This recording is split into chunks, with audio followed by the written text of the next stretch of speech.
Bonjour à tous, c'est l'Enrôleur et bienvenue au Conseil du MJ. Aujourd'hui, comment gérer la frustration de vos joueurs.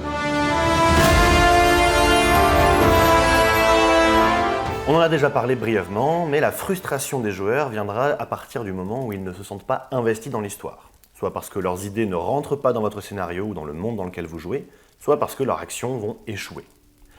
Donc, il faut penser à bien écouter vos joueurs, laisser libre cours à leurs idées et essayer d'aller dans leur sens par moment. Évidemment, tout ne sera pas bon à prendre, mais essayez de débattre avec eux, de les orienter pour que leur histoire aille là où vous avez envie qu'ils aillent, mais surtout de investir les idées de vos joueurs dans votre scénario. Ils vont se tromper, ils vont peut-être partir au mauvais endroit, au mauvais moment, mais ce n'est pas grave, ils vont pouvoir vivre leur histoire et se rendre compte par eux-mêmes qu'ils se sont trompés. Si des idées vous semblent complètement incohérentes, ne leur dites pas non, tout simplement. Essayez d'expliquer pourquoi ce n'est pas cohérent ou pourquoi ils ne peuvent pas entreprendre cela. Peut-être que ce personnage n'est plus présent dans la ville et qu'ils ont oublié cette information.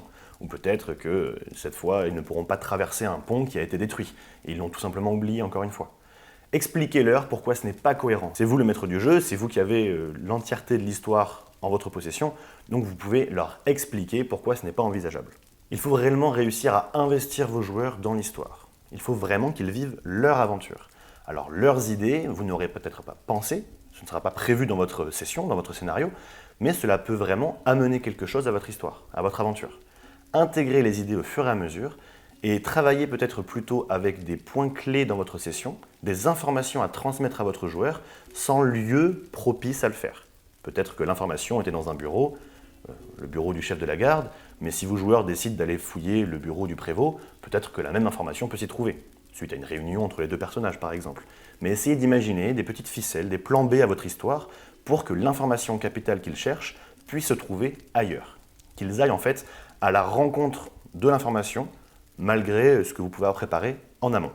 Après évidemment, si vous avez des joueurs complètement imprévisibles qui vont partir en tous les sens à chaque session, essayez de vous aider vous-même en intégrant un PNJ qui va être dans leur groupe, qui pourra orienter leur discussion, ou peut-être avoir, je ne sais pas, un familier qui est capable de donner des informations capitales à un joueur, au-delà de la parole, juste en le guidant, en lui indiquant un endroit où il faut aller, en lui faisant sentir des sensations, ou peut-être une arme qui est capable de leur expliquer quelque chose, ou encore une fois de leur faire ressentir des choses. Et quand ils vont aller sur la mauvaise route, quelque chose ou quelqu'un de confiance leur indiquera qu'ils font fausse route. Après, il y a des moments où, même si vous avez abondé dans le sens de vos joueurs, que vous avez écouté leurs idées et que vous êtes allé au bout de leurs actions, ce n'est pas vous le seul décisionnaire. Ils vont jouer au jeu de rôle, il y a énormément de hasard, que ce soit avec des dés, des pièces ou des cartes. Il y a un moment où la décision ne vous reviendra pas à vous seul. Alors il faudra être prêt à gérer des échecs imprévus. Tout d'abord, très important, ne demandez pas un jet ou un tirage à vos joueurs si vous n'avez pas prévu un échec. Soit parce que l'idée de vos joueurs est extrêmement pertinente, soit parce que vous ne savez pas comment l'action peut échouer. Alors oui, évidemment, c'est peut-être difficile de fouiller toute une pièce pour trouver un bout de papier dans un grimoire, mais si vos joueurs vous disent qu'ils passent la nuit là-bas, il y a de faibles chances que cela leur échappe. Peut-être que, évidemment, si il faut parler à la bonne personne au marché pour avoir une information capitale, c'est pareil, si vos joueurs vous disent je parle à tout le monde, je prends le temps qu'il faut, très bien, ils passent leur journée à ça. Ils vont perdre du temps dans l'histoire, mais ils ne peuvent pas vraiment échouer. Donc à vous de savoir à quel moment vous allez pouvoir leur demander de faire appel à l'aléatoire de votre partie. À partir du moment où vous demandez le jet, soyez prêt à improviser quelque chose pour expliquer un échec. N'oubliez pas que l'échec peut être de différentes intensités. Ce n'est pas parce que des joueurs ont échoué à leur action que plus rien n'est possible. Ils peuvent très bien avoir une partie de l'information. Il faudra la recouper avec une autre information plus tard ou peut-être une autre information que les autres joueurs ont pu avoir afin d'avoir l'information capitale. Mais ils vont pas forcément rentrer bredouille. Ils vont peut-être réussir à avoir quelque chose. Vous pouvez très bien leur donner de fausses informations.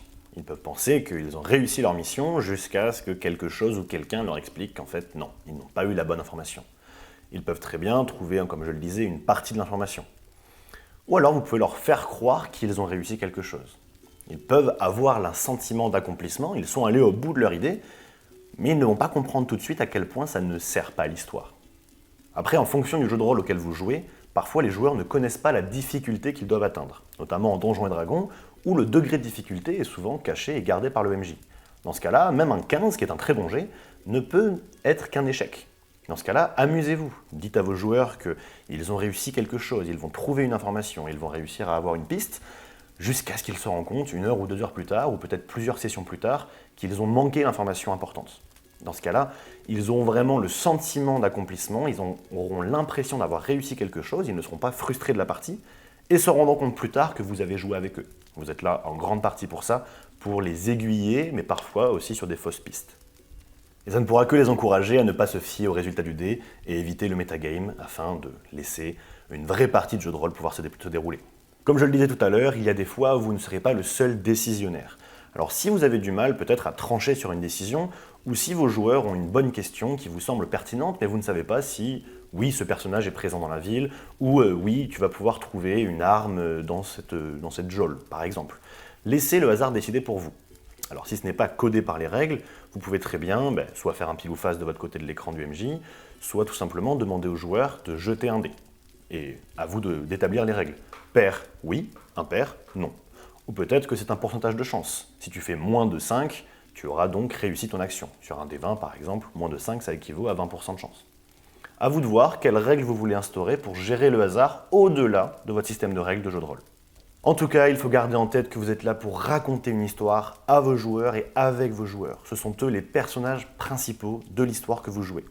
Alors oui, vous avez des plans plus ou moins aboutis, on se comprend, mais l'important c'est de venir les enrichir au fur et à mesure des parties avec les idées de vos joueurs, bonnes ou mauvaises, avec leurs réussites et leurs échecs. Il faut qu'ils aient la sensation de vivre leur histoire et d'être investis à 100% dedans, et que leur décision peut avoir un impact. Même si ce n'est pas capital, mais ils ont vécu leur histoire.